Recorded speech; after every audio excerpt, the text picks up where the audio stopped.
session. I hope you're in the right room. We have a lot of presenters here for you today. Really quickly, I'm going to do a roll call to make sure we have all the presenters that are going before the first break here. So is Prudence here? No? I think Okay. someone has to go out and bring people in just because many people are eating and talking. Then someone should do that. Is Rachmat here? Great. Susanna? Great. Andrew? Yep. Melissa? I'm not Melissa. Amir, are you here? Yep. Moisen? Crystal? Yep. Yep. Okay, so we are missing Melissa and Prudence.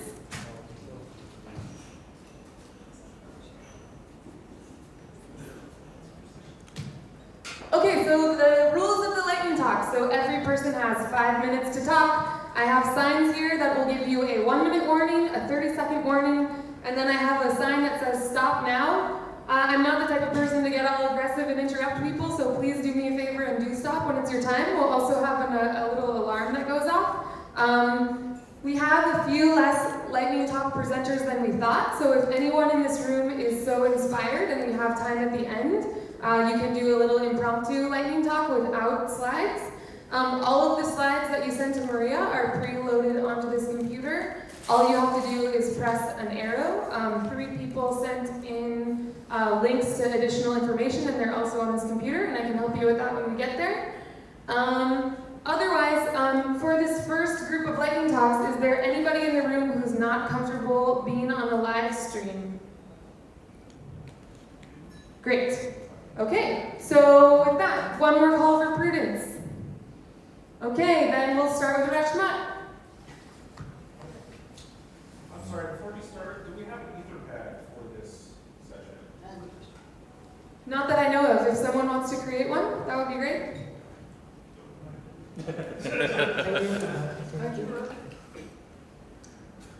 Okay, dear everyone, my name is Rahmat Wahidi. I'm from Indonesia. Currently running Wikimedia Indonesia project, especially with GLAM activities. So what we do is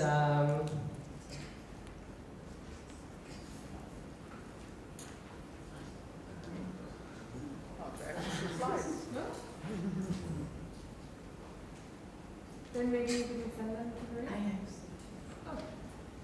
We'll put you later. I'll ask her. okay. Then it's gonna happen with all the slides. You can check if the next slide is available. Like, it's just, I think these are just. Yeah, where's the slides? Not No, much. but no, it's just one picture. I mean, if we they, don't know. whatever they sent got put on here. Let's see.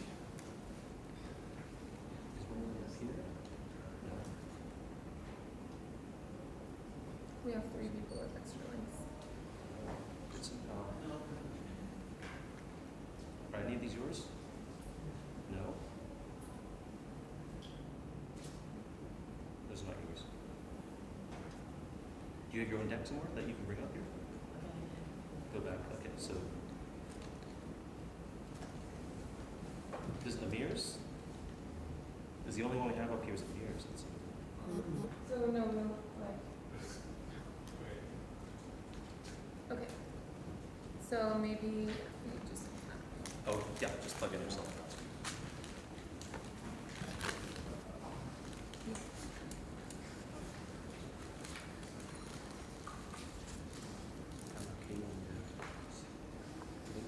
HDMI. Oh, it works this time.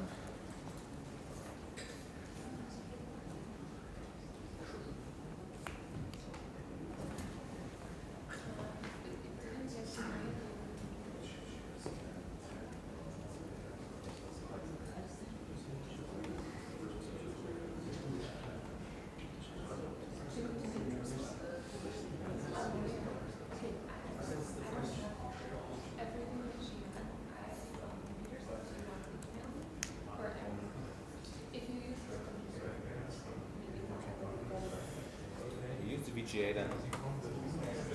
Sure.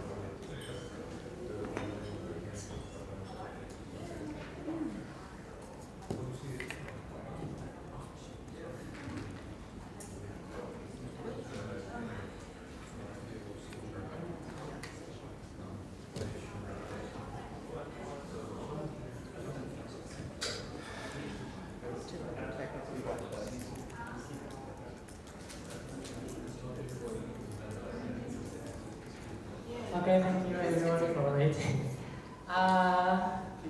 This is what we do in Indonesia, digitizing letters of Ki Hajar Dewantara. Ki Hajar Dewantara was the first Ministry of Education of Republic Indonesia, and we do digitizing 100 edition of Kajawan magazine, which is in Javanese language, and then we providing the metadata before uploading to Commons.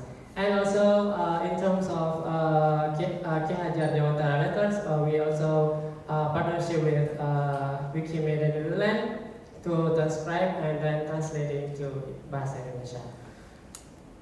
And lesson learned, what did go well? So we have good support from both sides, such as from Wikimedia Indonesia providing the technical support, the machine to the scanner machine, and from the museum side, they provide good support to assisting the collection after digitizing. So they are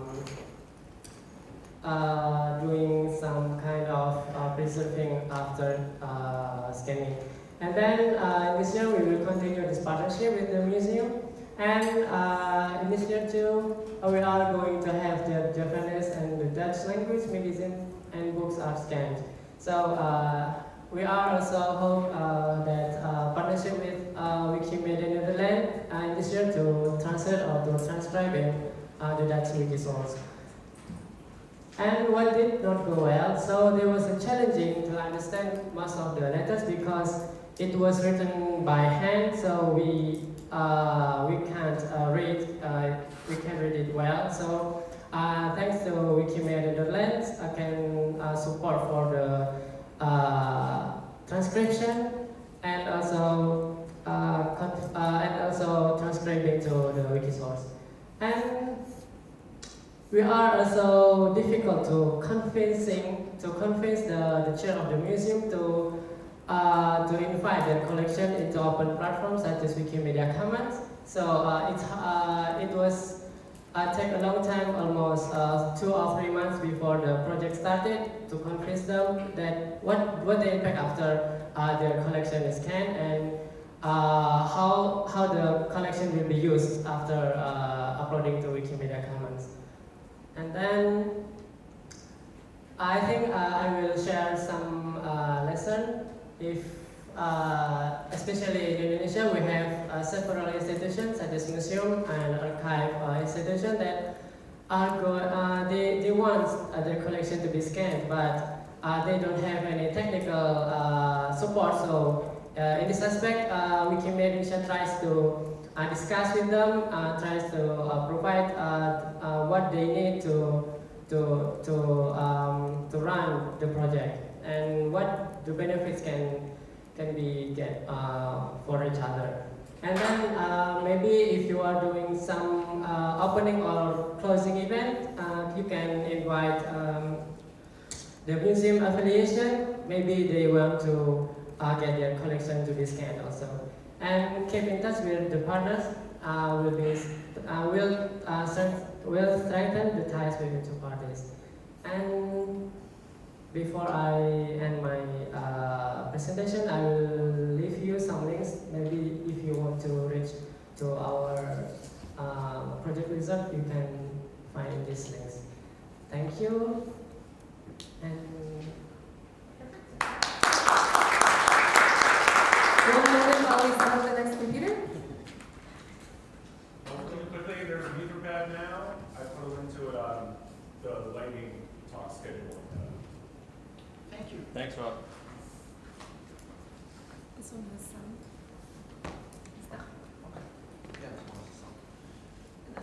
Which one does You have slides, please link them in the Etherpad so we can all see this later on.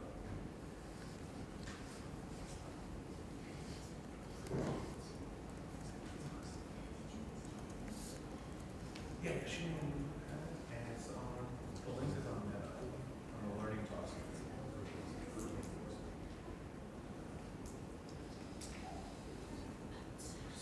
Just let the link right there. Let me just make sure.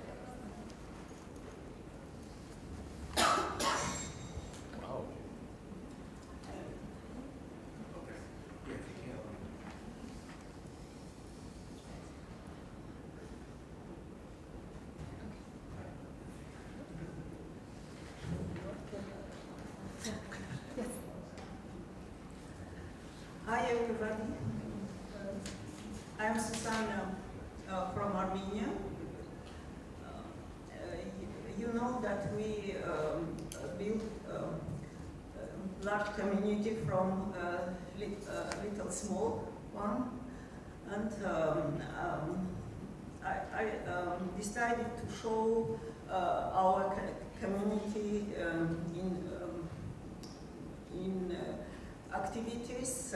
One of the last Wiki camps, you know that we grow our community with several independent projects, Wiki camps, Wiki clubs.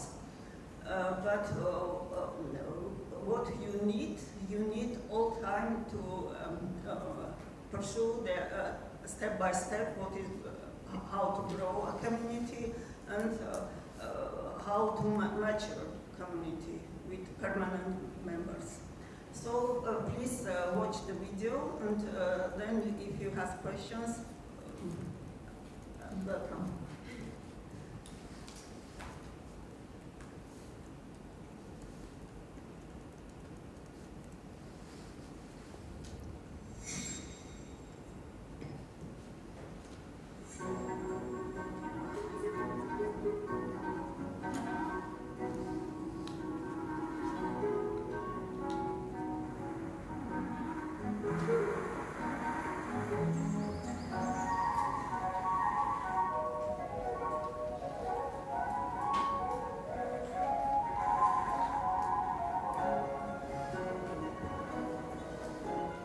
Wikimedia այս տարի արշավեսել ես ստեղծում եմ արևորագույն հոդված, որի նպատակն է 1000 արևորագույն հոդվածներով զարգացնել հայերեն Վիկիպեդիան եւ առաջին անգամն է, որ կոնկրետ թեմատիկայի վերաբերող մեր ճամբար ենք անցկացնում 18-ից 35 տարեկանների սահմանում։ Այս վիկի ճամբարում խմբագրում եմ 1000 կարևորագույն հոդվածներից մեկը, դա վերաբերում է մասնագիտական հենց քաղաքականություն հասկացությանը։ Առաջին հոդվածս 1000 կարևորագույն հոդվածներից որ խմբագրել եմ, արդ խորեզների մասին է, շեյր հոդված եմ ընտրել, քանի որ հետաքրքրություն հյուսոթարությամբ։ Դիվանագիտության ու քաղաքականության ցանկացած թեմաներ է, սակայն քանի որ պետք է մի փոքր կոնկրետացնել, դարձյալ ֆաշիզմը։ Առաջին հոդվածը խմբագրել եմ հենց այս ճամբարի շրջանակներում, գրող Գաբրիել Գարսիա Մարկոսի մասին հոդվածն է։ Շահուսականությունը, կրոնախրիստական ուղղություն արևելքին Չինաստանից։ Տապայտման արտադրության մասին հոդվածը, մասնագիտական հոդված եմ,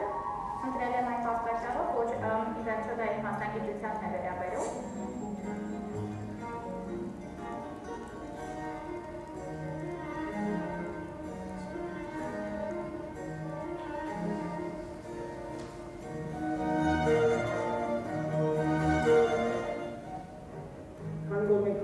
Տեղից բարձրացել ենք 34-րդ տեղը, կա այդ գաղափարը, որ երիտասարդները մտածում են, մենք էլ կարող ենք ինչ-որ մի բան անել հայերեն բովանդակությունը զարգացնելու համար։ Լինելով ուսանող, ինքս եմ բախվել նմանատիպ խնդրի, երբ որ անհրաժեշտ է եղել խնդրել հայերեն նյութ, եւ այդ նյութը ես չեմ գտել, իսկ երբ որ մենք ստեղծենք այդ հայերեն նյութերը, արդեն այդ նյութերը կունենան գիտական արժեք ու կարիք չի լինի օգտվել պարտադիր օտարամբույր նյութերից, մենք ունենանք մերը, մենք կզարգացնենք մերը, մենք կավելացնենք։ Կարծում եմ շատ մեծ ձեռքբերում է, որ երեխան կարող է իր մատչելի լեզվով, իր հայերեն լեզվով գտնի եւ հարթա։ Իմ կարծիքով սա բազալից հայրորդությունը, որ կարելի է կատարել ազգի համար։ Վերջո մեզ էլ ավելի հաշելի կլինի հենց հայերեն կարդալ, քան Կարծում եմ, որ այս փորձառությունից հետո կշարունակեմ հրապարակությունների խմբագրումը, քանի որ ինքնին գործընթացը ինձ համար շատ հետաքրքիր է եւ նաեւ շատ կարևոր աշխատանք է այն մարդկանց համար, ովքեր ցանկանում են նաեւ տեղեկատվություն ստանալ հենց Վիկիպեդիայից։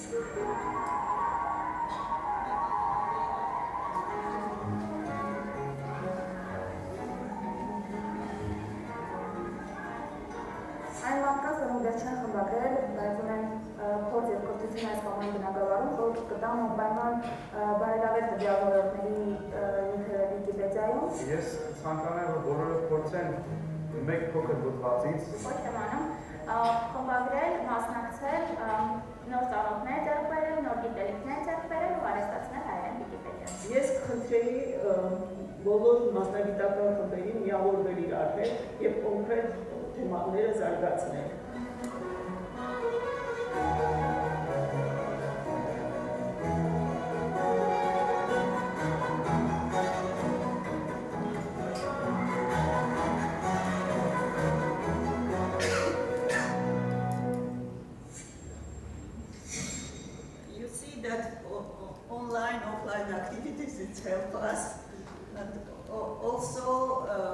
such videos help us to advertise, attract more people.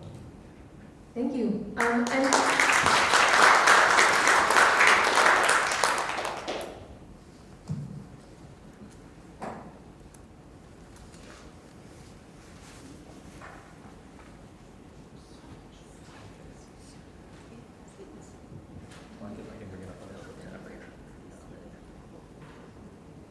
One more check. Is Melissa here?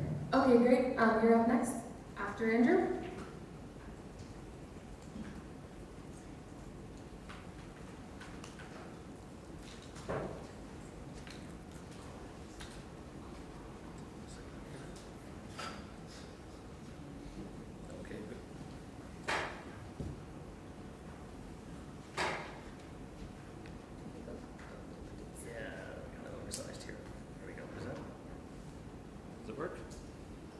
Okay, great.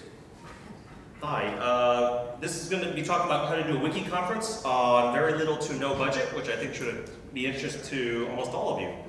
So my name is Andrew Lee. I'm the author of the Wikipedia Revolution. I'm involved with Wikimedia DC in the United States. I also serve on the Wikimedia Committee, and I'm part of Wiki Conference North America users group, which is fairly new. So I thought we'd share some of our experiences in going from kind of a small upstart conference to kind of big and professional, but always expanding and being dynamic about what we do each year.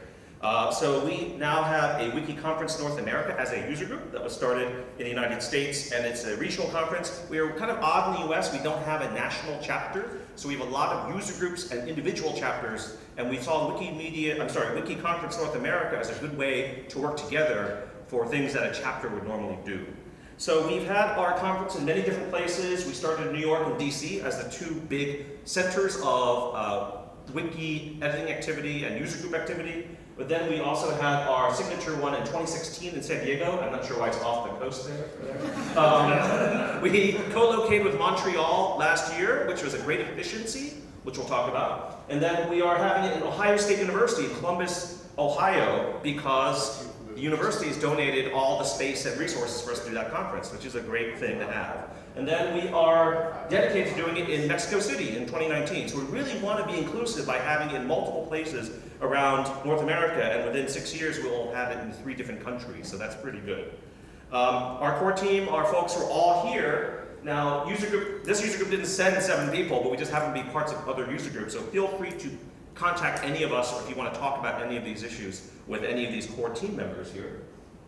One of the big themes here you'll see is in-kind donations. This is the big cornerstone for doing conferences on the cheap or in really cool places, right? So asking folks to donate, not necessarily money, but their staff, their resources. A lot of places don't have a lot of cash, but tons of space in really nice locations. So if you can take advantage of that, that's where probably over 50% of your effort is going to go into, is getting in-kind donation and also human resources as well. Staff members who are getting paid by the institution, but can spend time helping organize your conference. All right, so these are the top ideas. In case I run out of time, at least you walk away with these top ideas. Tap academic connections, so universities, professors, folks who are fans of Wikipedia, they will often come and give you stuff. The glow of Wikipedia prestige. Several times we've heard from folks saying, wow, we really want to host a Wikipedia conference so we can tell all our peers we hosted Wikipedia conference, right? So take advantage of the fact that people like being associated with us. Give something to get something. Something that's been very successful is that we also, with our conferences, are doing a new thing called a culture crawl. We team up with a GLAM institution the day before the conference and say, hey, let us come into your organization, we'll work with your curators, and we'll improve Wikipedia content around your collections. And our folks love doing that, and we get kind of a relaxed day before the conference, before you're sitting in banquet halls like this. You actually get to see the city, experience museums, and hopefully the museum will give you all those things for free. Food togetherness. We've found that spending money on lunch is high return on investment. Spending money on dinner, not so high return on investment. In fact, many conferences have as a policy, we don't buy you dinner because we want you to go out in little groups and socialize, right? So lunch keeps people together, dinner not such a great investment of money. So here's just a quick rundown. We did 2014 at the New York Law School, space donated by the law school there in the middle of New York City. Expensive real estate, cheap for us. There's a few keynotes and panels, but mostly unconference. So just let the crowd do its magic if you're doing it for the first time. It was at the National Archives the next year. David Ferrier, the Archivist of the United States, is a huge fan of Wikipedia. So he said, come on by. We have a building that houses the Constitution, Declaration of Independence. Have your conference in our building. Great location, right? So he was one of the folks who hosted us there. 2016 San Diego, that was kind of our signature conference. We had almost 200 folks come. We had a lot of Wikimedia Foundation people drive down from San Francisco. Very nice city to have a conference. Housing was fairly cheap. And the public library there donated all the space and staff time for us to have this conference. We went to Balboa Park, the big cluster of museums there, and said we want this culture crawl there. And they donated $4,000 worth of tickets so we could go to all their museums for free. Normally like a $50, $60 ticket. So a really nice partnership there. And then last year, because Montreal was going to happen and it's in North America, we decided having a standalone conference to compete with Wikimania was not smart. So we co-located. We didn't apply for any money from the Wikimedia Foundation. We just did it as a pre-conference day. A lot of efficiencies. Not 200 people, but we had lots of folks from overseas who took part in our Wiki Conference North America activities, which was really nice because normally it's a very North American thing. So that's pretty much it. And then 2018, Ohio State University. Last thing I'll say is make sure you get a volunteer team with a diverse set of skills. Make sure they like working well together. That's always a hard thing to do. But make sure you have folks who can be networkers, people who are time managers, people who are fiscally responsible, but just make sure you like working together. All right, that's it.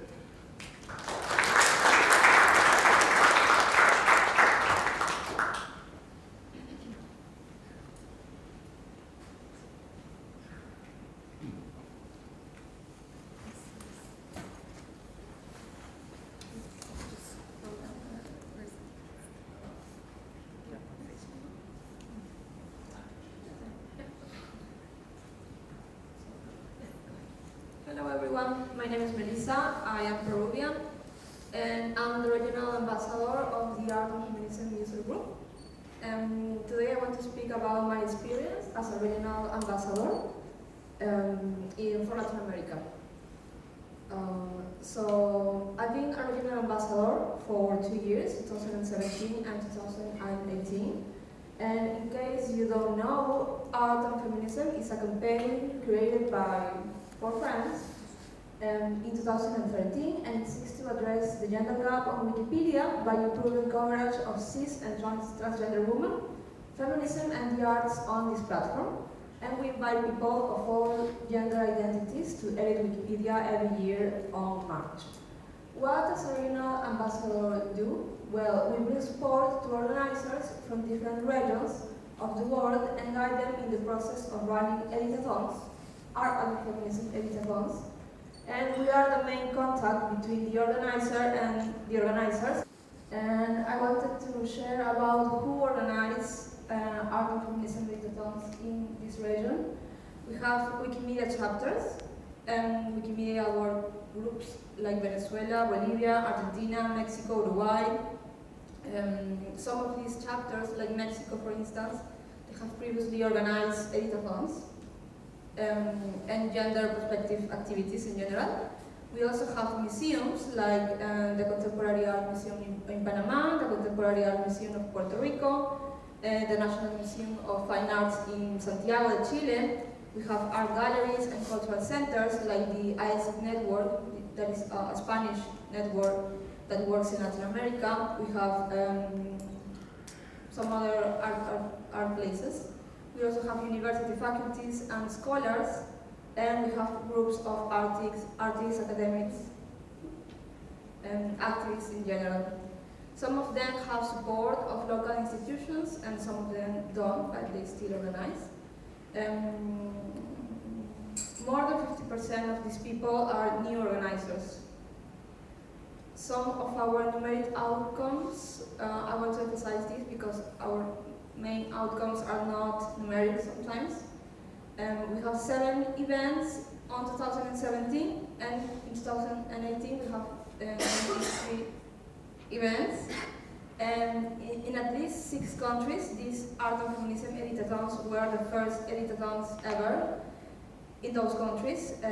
We of course have added new editors that are aware of the gender gap on Wikipedia, and we have added content about outstanding women from our countries.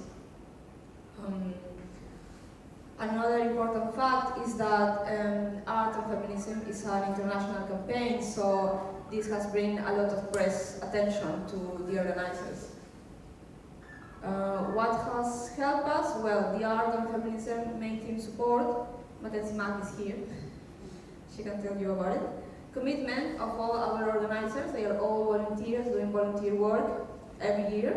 They show up every year in March. And can I finish with this? 30 seconds. Okay. Difficulties, we have found a lot of Wikipedia ambassadors on many countries. There are many experienced editors in Central America especially, so we have events with no experienced Wikipedians, but we provide organizers with all the necessary material. External conditions, political situation, natural disasters, access to internet connection is difficult in some countries, and gender biases on the platform itself. So, thank you.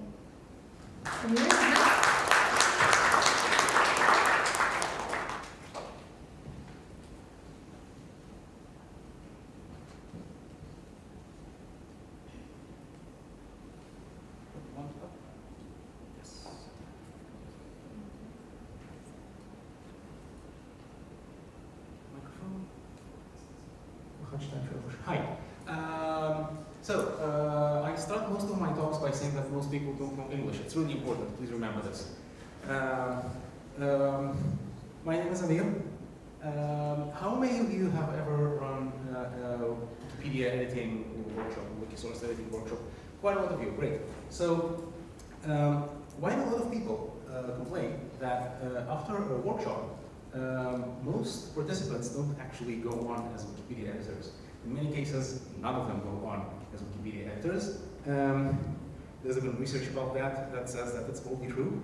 There are also people who say that this is wrong and that there are ways to make Wikipedia editing events successful at retaining editors. I'm sorry, this is not what this talk is about. If you expected that, I'm sorry. There are probably plenty of people at this conference who can speak about that. This is not what this talk is about. To compensate you, here are pictures of my cats. What this talk is about is what you can do with 100% success. That doesn't depend on anybody else. It only depends on you.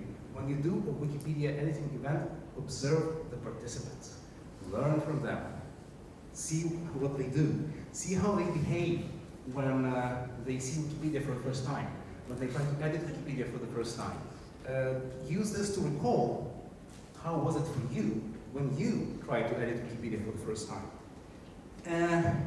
Don't assume that the software that runs Wikipedia is perfect. It isn't. It's actually awful. Observe new users as an opportunity to improve it. When you observe new users as an opportunity to improve it, and you find problems, please report the bug. Now, a lot of people really hate it when I tell people to report a bug because they don't know how to report bugs. They think that reporting bugs is hard. So here's another picture of a cat. It's not really hard. It's fun and easy to report bugs because reporting bugs is like, first you need to recognize that reporting bug is really useful because if a bug is not filed, if it's not reported, it will not be fixed.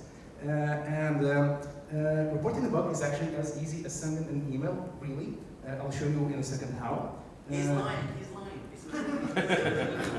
No. It's actually much easier than editing a Wikipedia page. That's Seriously, how many of you have tried editing a Wikipedia page with references and info boxes? It is difficult. I mean, reporting a bug is easier, much easier. All you need to do is write a subject, description of a bug, and write a bit longer description of what did you actually try to do and what didn't work. What did you see other people trying to do and what didn't work well for them. And seriously, there's no step 3, like that's all you need to do. And this is how it looks like. Yeah, I hope it looks, well, like it's really similar to an email. You just write a title for a bug and you just write a description and that's about it. And if you do this, then there's a chance that this bug will be fixed, that the software that runs Wikipedia will be improved. It's really, really important. Please do this, and it only depends on you. Other possible problems are if you observe the participants and they don't understand what you are even talking about. What is a top page? What is a reference? You use some kind of concept that you speak like in your talk. I mean, you can explain the concept, but please remember that they have a problem with understanding this concept and pass it on. So people will say, hey, we have a problem with getting new editors. Maybe that's one of the problems. Maybe that's why we don't get new editors. Discuss it with other people. Maybe it's not necessarily bug. Maybe you can discuss it with other Wikipedians with, on conferences here. Just think about this. It's think that the point of this Wikipedia editing event, it's not just to explain other people how it works. It's not just to explain how it works. It's also use it as an opportunity to improve Wikipedia itself. Make it less necessary to explain how Wikipedia works. So observe, don't just teach people, learn yourself. You always have something to learn from new users.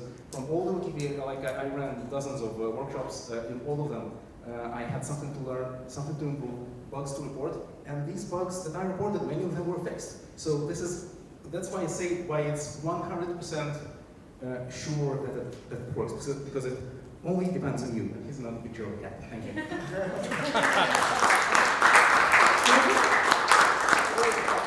Oh, I have a quick question. Questions at the break, if that's okay? Okay.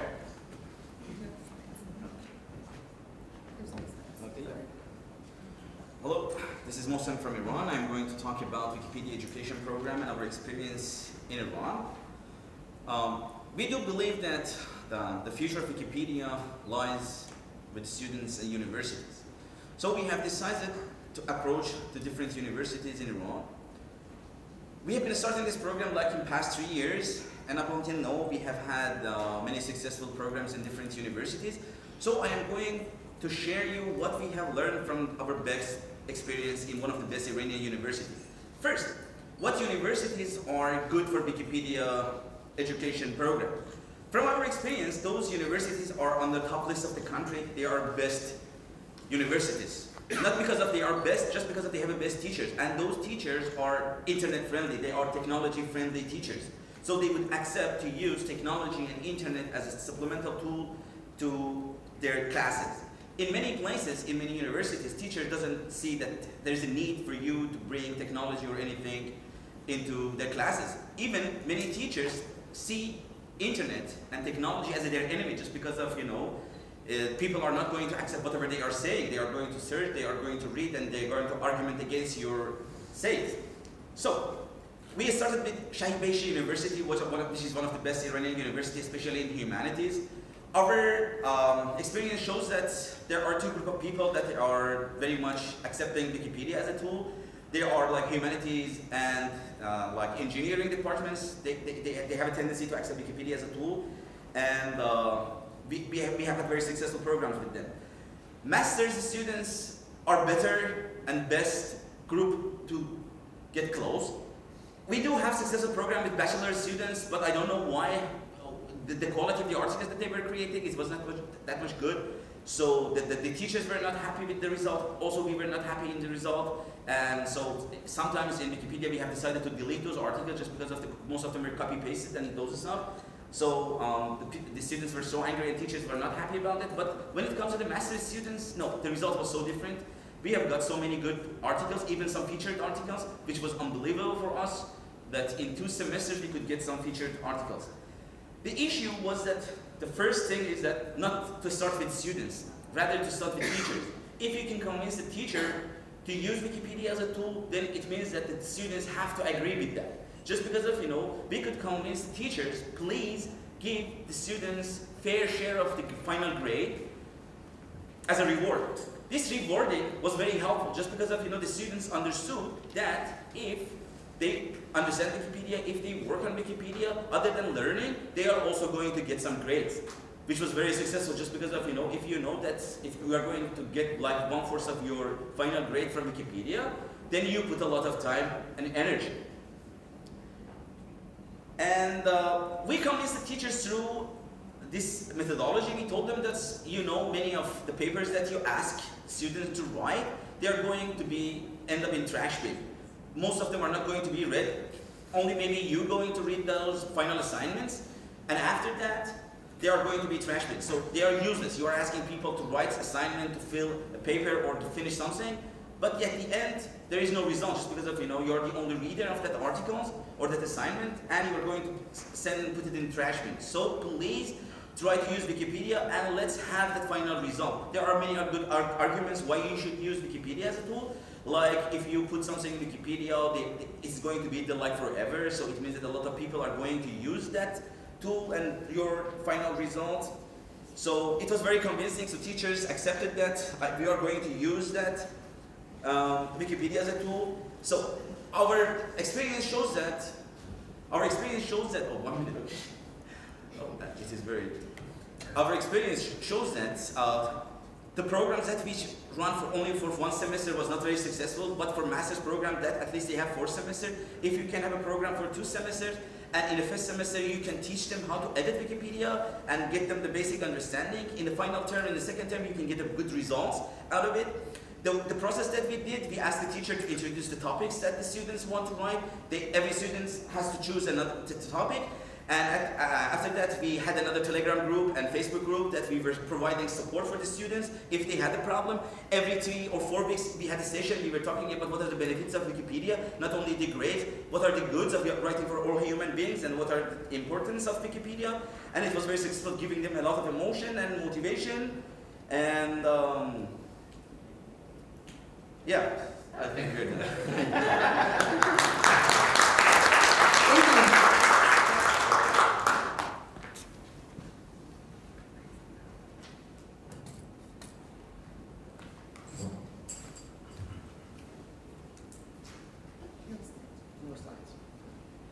Hi. First, let me introduce myself. I'm Crystal Steigenberger. I'm working for the support and safety team of the foundation. Some of you know me as Kritzolina.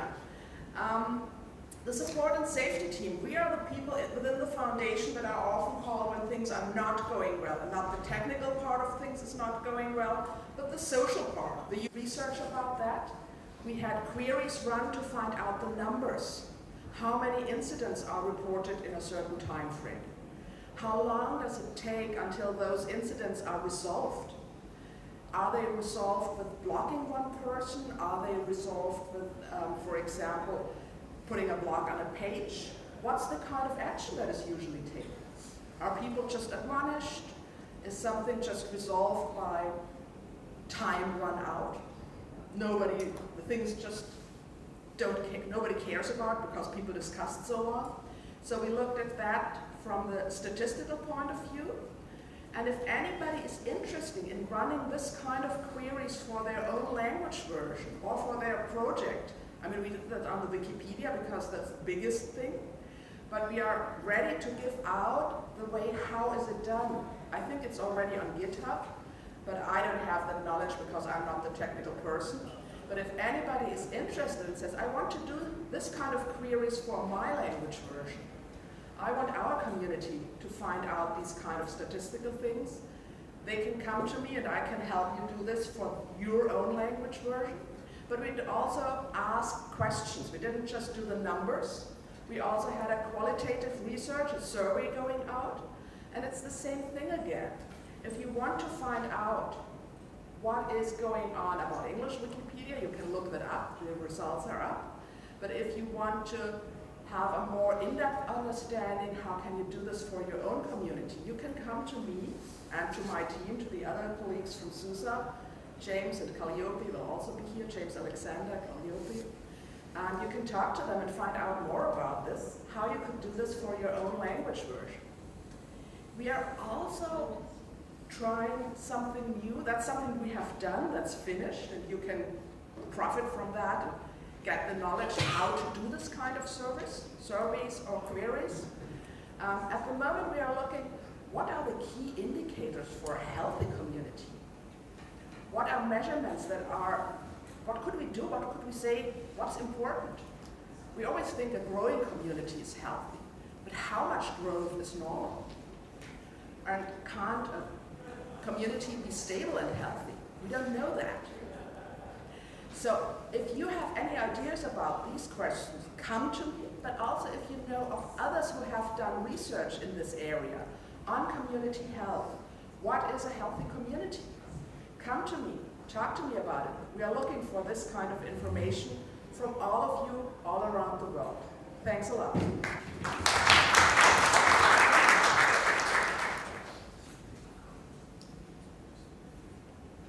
Wiki servers. For a project that nobody cares. That's my first question. Probably, I won't answer the first question, do you know Wikisource? I don't want to know the answer, but who already edited Wikisource? I don't like the answer, but I'm here to fix that. So, that's my poster, so it's not any... Yeah, I don't know. Control minus.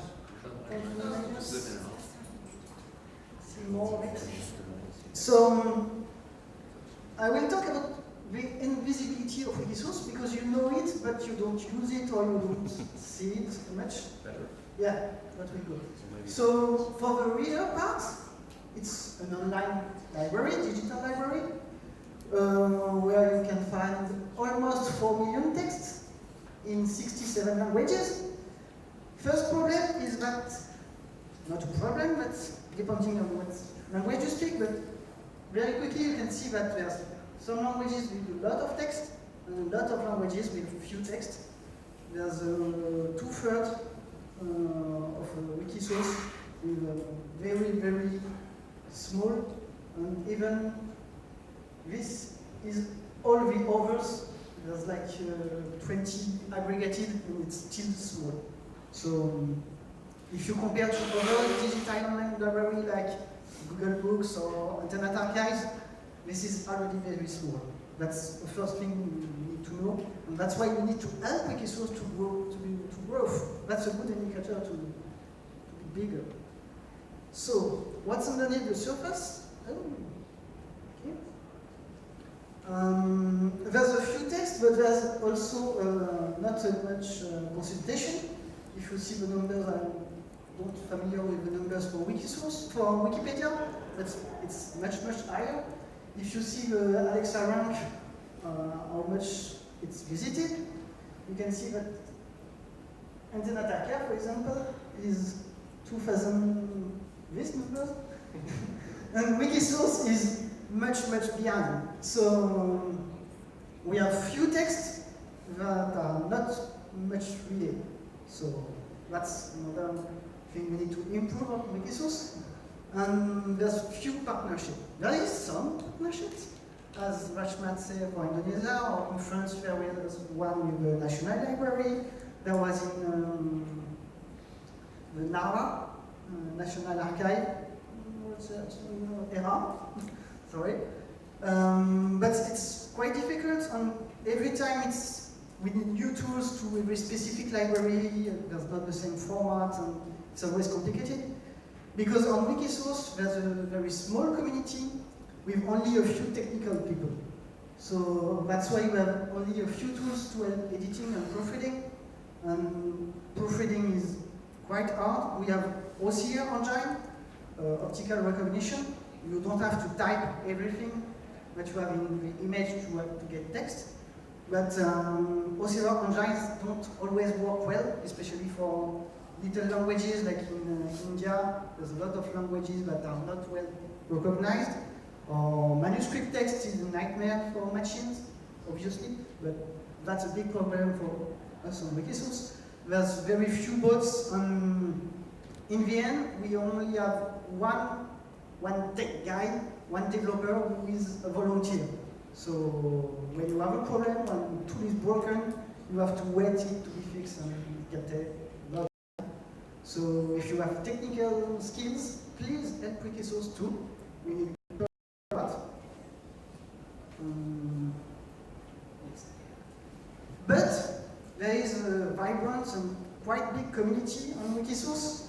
There's more than 2,000 active users. You can see that big languages have more users. Yes, that's you.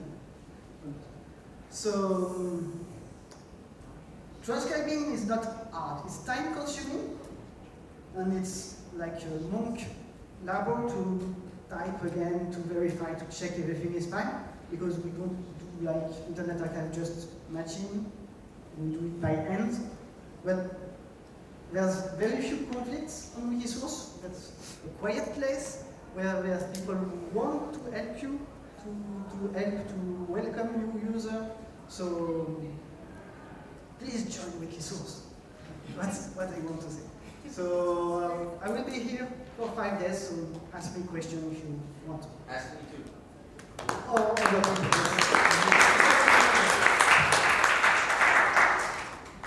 Okay, we have a 15-minute break, and then it's time for the rest of the lightning talk. So ask questions to all the great speakers that you've heard so far. Good. So I just have 5 minutes. I'll do it real quick. So my project is Wiki Loves Women, Abuja. So if you look at this picture, you totally understand that what this means, which means what? Women power, you know? Yeah. And so I tried to bring a bit of history of how did I figure out or how did I know about what Wiki Loves Women is. So I was just normal every morning, you just wake up, you try to check the news and know what's happening.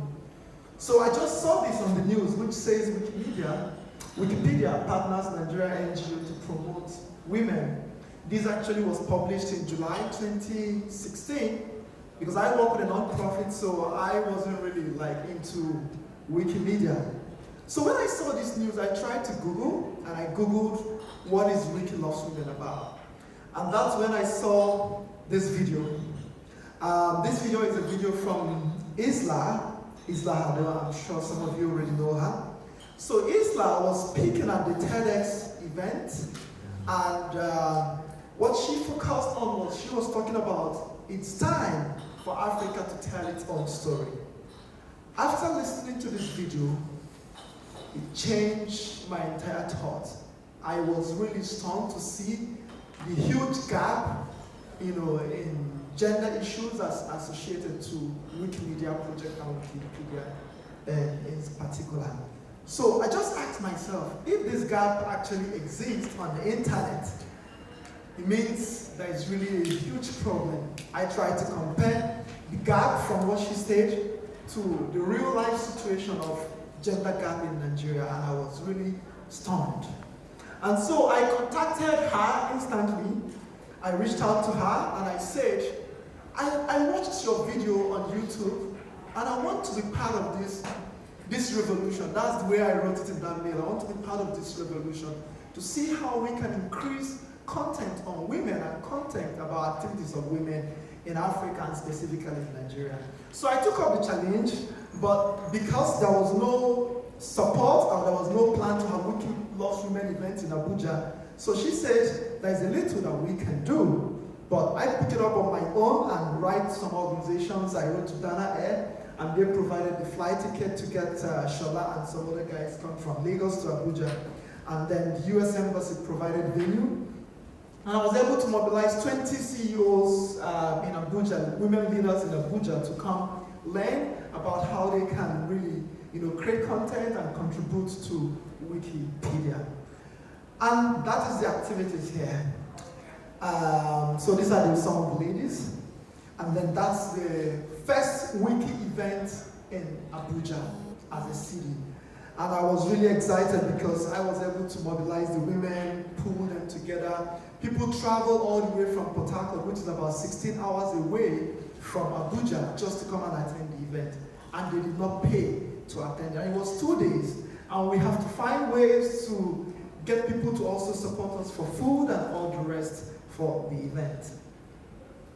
So I tried to also put up the benefits or the achievement after this. So because it was the first event, we also tried to go back to the media, because without this event being published on that press release and also seeing it on YouTube, I wouldn't have known about Wiki Loves Women. So after the program, I also tried to put some publicity around the Wiki Loves Women. And you can't believe it, after that program in 2016, we've seen a huge revolution. We had tech events, we had the When Girls Write, when we also brought some young people, young ladies to actually write.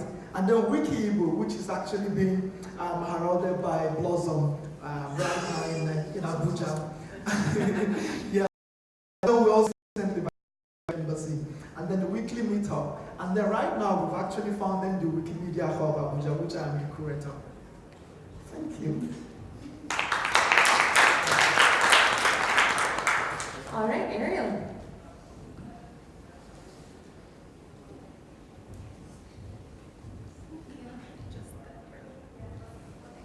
Hi, my name is Ariel Citron. I'm the Institutional Partnerships Manager for Wikimedia DC. This is my first convention here, not just in Berlin, but any Wiki convention period, so I'm happy to be here. I was brought on board to Wikimedia DC approximately, well, almost exactly 1 year ago. So I came at this from having little to no editing experience, and I'll just put that right out there. My background was in managing programs for nonprofit organizations, lands, historical organizations, and educational institutions. So I tried to use a lot of my experience to bring in some of those new partners, but what I also tried to do is, when engaging new editors in our events, speak to them in the way that which I would like to learn, in the way that I used to teach when I worked with students. So I'll talk a little bit about, briefly about engaging new editors and limiting intimidation by emphasizing the familiar. I think a lot of these themes are already addressed in Amir's presentation, and I'm glad to see that I'm not the only one who feels this way. So Wikimedia DC, we cover DC, Virginia, West Virginia, Maryland, and Delaware. Some of our partners include the Smithsonian, National Archives, Georgetown University, and recently the United States Department of Agriculture. Two of our goals in our strategic plan are to cultivate new partners and increase participation by diverse audiences.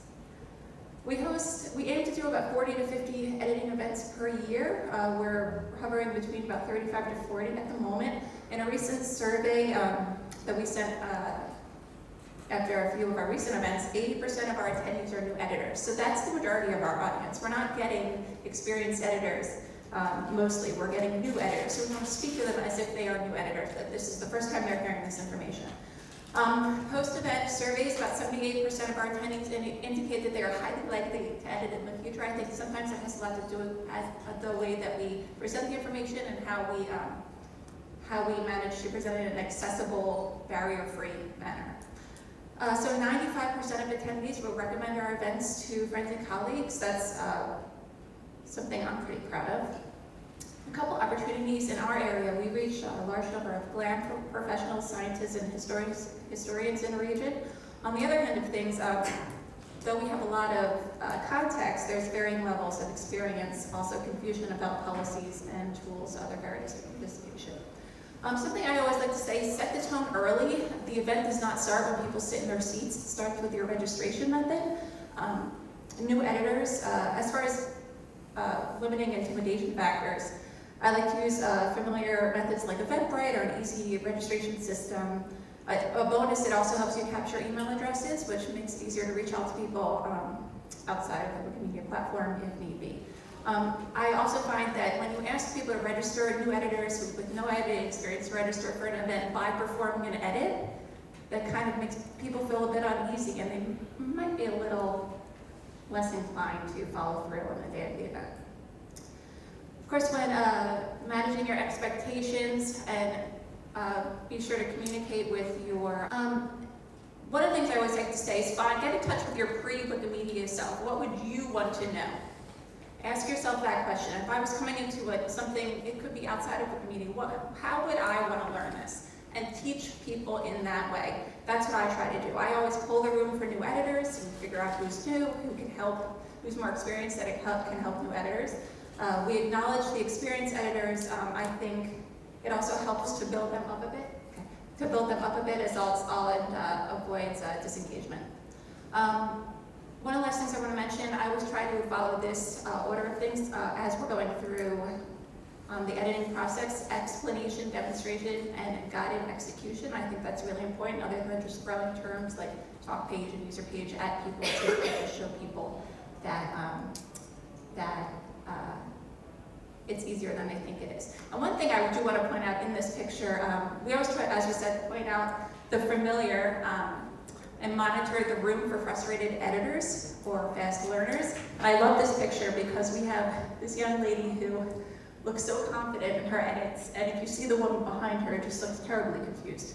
So I really like that picture. It points out that you just really have to know your editors and make sure that you are reaching all of their needs as much as possible, not just during the event, but after the event with either brief surveys, links to other resources, and always your PDF of your slides so they can refer to it later. Thanks. John, you're up next.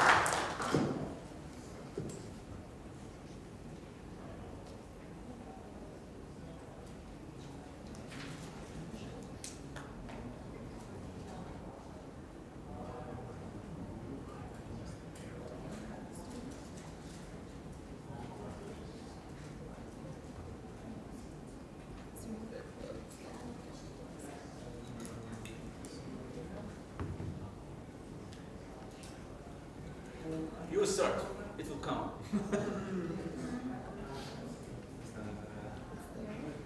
Shall I just go to the next slide? Maybe extend from the next slide. That's very strange. Okay, I just, yeah, that's fine. Can I go down and go back to the forwards? Okay, that's fine. Okay, so I'm going to talk about a project on Wikidata to a central place to record dataset imports. So the current model of importing datasets into Wikidata is you just kind of take the dataset and you put it in Wikidata and you don't tell anyone, which is problematic in that if you make any mistakes, then people don't know, and also you don't know what is in Wikidata and what isn't. So the purpose of this thing called the Wikidata imports, dataset imports, is to kind of try and formalize this importing process. So you have a document for each data import, and you also have a Wikidata item for each dataset. This will get more clear as I go along. So there's benefits to all this recording. So you know what is and isn't in Wikidata. You can collate all the data available on subjects. You can work together with other groups to collate all the information on, say, built heritage. You can, it also allows subject matter experts to kind of say what data is available on a subject. So the dataset imports page has like a little guide on like the different processes you go through to import a dataset.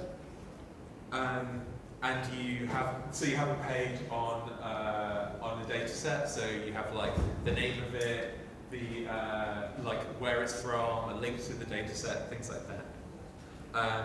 And the way that this kind of user interface works is you have a page. This is the page working. This is still in beta, and I'll be launching it like maybe at the end of the week.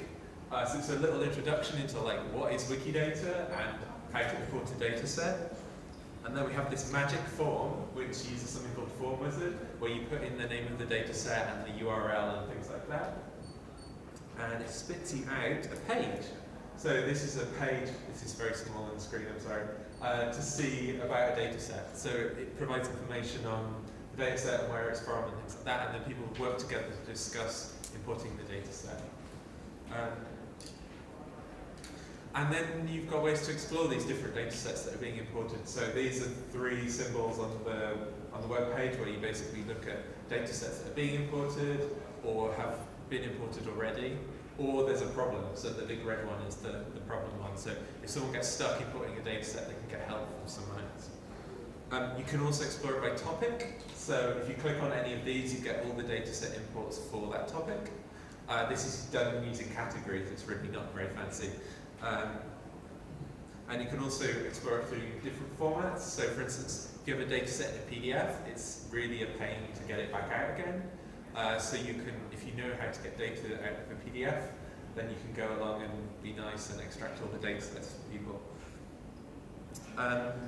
The other part of this is recording a Wikidata item for each of the data sets. Now why this is important is it allows you to run queries on the data. So say you have the Built Heritage Register in Nigeria and the Built Heritage Register in Angola.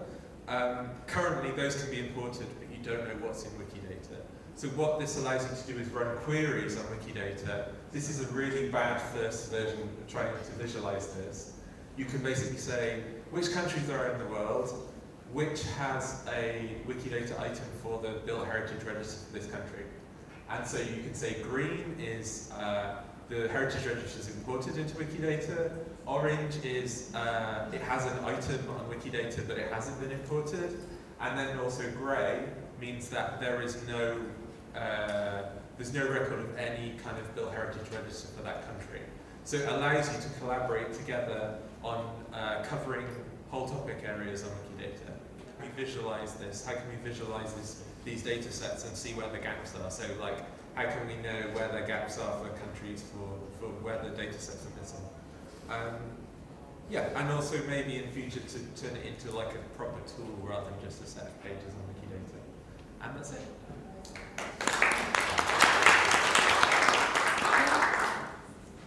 All right, Natasha. Yes.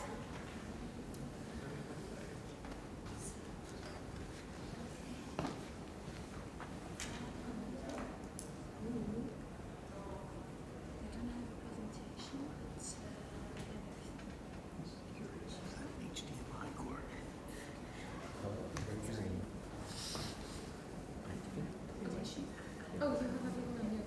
Is this you or no? No. Do you think we can? This one? Yeah.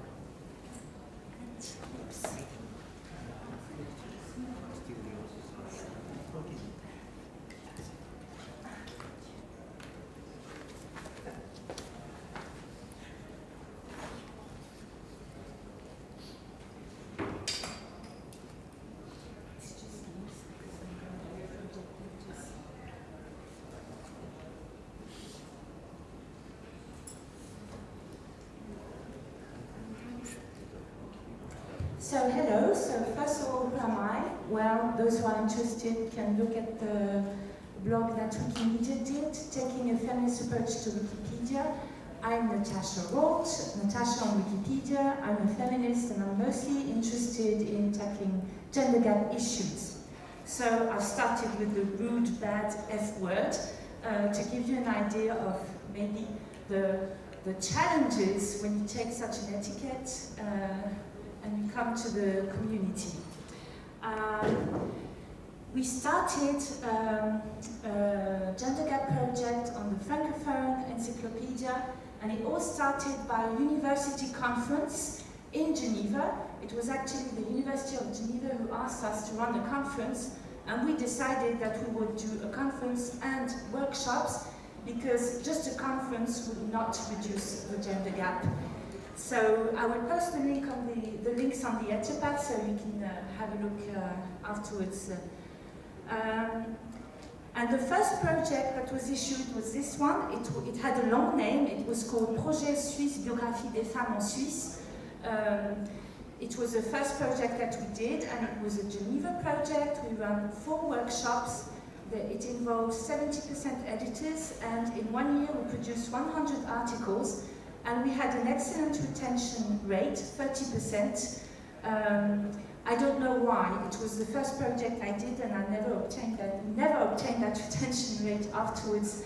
Probably because maybe retention rate could be higher in regular workshops, in sets of regular workshops, than in big public events such as Editatrons. Anyway. With this project, we were invited in Essinolario, and we met this wonderful woman, Rosie Stepp, who told us, who made a call, and she said, there are no women in red. Women in red is the project tackling the gender gap on the Anglophone Wikipedia. There are no women in red projects in all the different languages. So on a corner of the table, we decided to do another project, similar to Women in Red.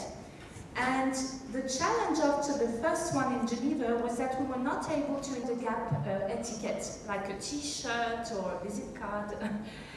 And the second project that we did after Essinolario, it's here. It's called Les Sans Pages, because we decided we would not have the word woman in there, because then we would get out of the binary discussion man and woman. And if you have the word woman in the project, well, maybe male participants would not be so willing to participate. And when you are speaking of mounting such a project in the community,